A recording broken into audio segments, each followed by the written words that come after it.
Hello everyone, চলে এসেছি বাঁকুড়ার রানী মুকুটমণিপুর, ভারতের দ্বিতীয় বৃহত্তম মাটির বাঁধ।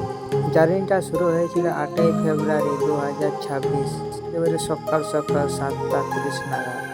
মুকুটমণিপুর পৌঁছানোর ঠিক আগে এই রাস্তাটা আমার সব থেকে প্রিয়। রাস্তার দু পাশে বড় বড় গাছ, কি অপূর্ব সারি, ছায়া ঘেরা সবুজ সুড়ঙ্গর মধ্যে দিয়ে যাওয়ার অনুভূতি আলাদা। মনে হচ্ছে যেন প্রাকৃতিক আমাদের দু হাত বাড়িয়ে স্বাগত জানাচ্ছে। বিশাল শাল গাছগুলো দেখে অনেক ভালো লাগে।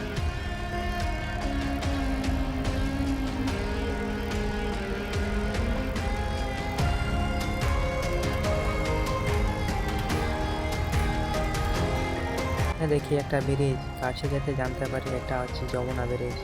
কংসাবতী নদীর ওপর দিয়ে তৈরি এই ব্রিজ মুকুটমণিপুর যাওয়ার পথে অত্যন্ত একটি ল্যান্ডমার্ক।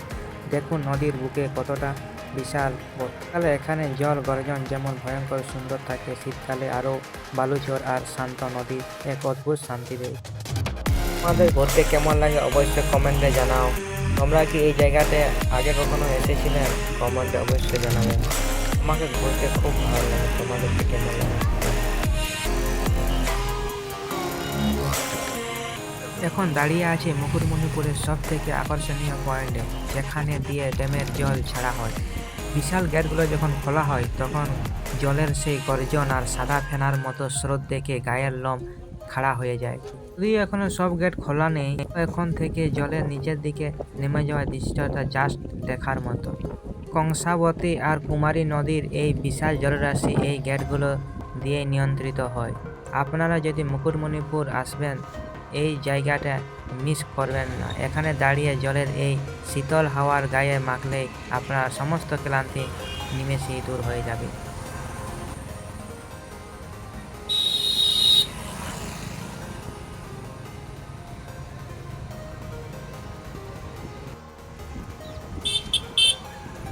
এই ছোট নালাটি কৃষিকাজের জন্য ব্যবহার করা হয়, যা এখন মেরামতের কাজ চলছে। দেখুন জলের ভিতর দিয়ে কীভাবে পাথর নিয়ে আসা হচ্ছে। এখানে এসে দেখি আইটা চুরি হয়ে গেছে। পরে একটু লক্ষ্য করে দেখি আয়ের গায়ে কোনো প্যান্ট নেই। ওকে, যাই হোক, অনেক সুন্দর। এখানে একটু কাছ থেকে ড্যামটাকে দেখাই।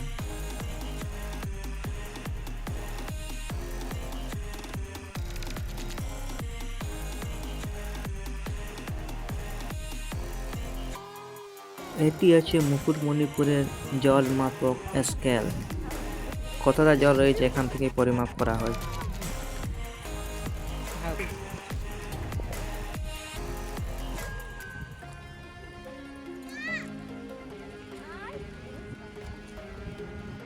আমার সাথে রয়েছে জামাইদা, দিদি এবং ভাগ্নি, দুই ভাগ্নি।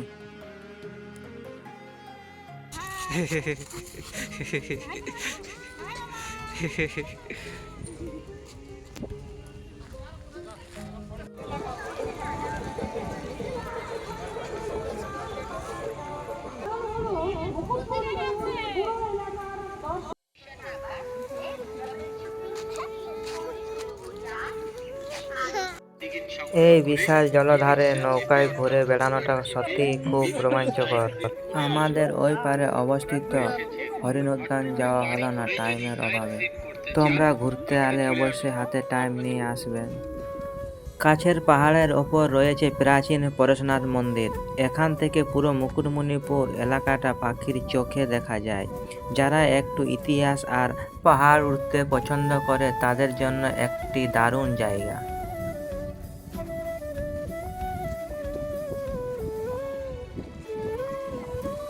সারাদিন এখানে ঘুরে মনটা একদম শান্ত হয়ে গেল। যারা শহরের কোলাহল থেকে দূর প্রাকৃতিক মাঝে কিছুটা সময় কাটাতে চান তারা অবশ্যই মুকুটমণিপুর ঘুরে যান। আজকের ভিডিওটা কেমন লাগলো কমেন্ট করে জানাবে। ভালো লাগলে লাইক করুন এবং আমাদের চ্যানেলটিকে সাবস্ক্রাইব করে পাশে থাকুন। দেখা হবে পরের ভিডিওতে নতুন কোনো জায়গায়। Thank you.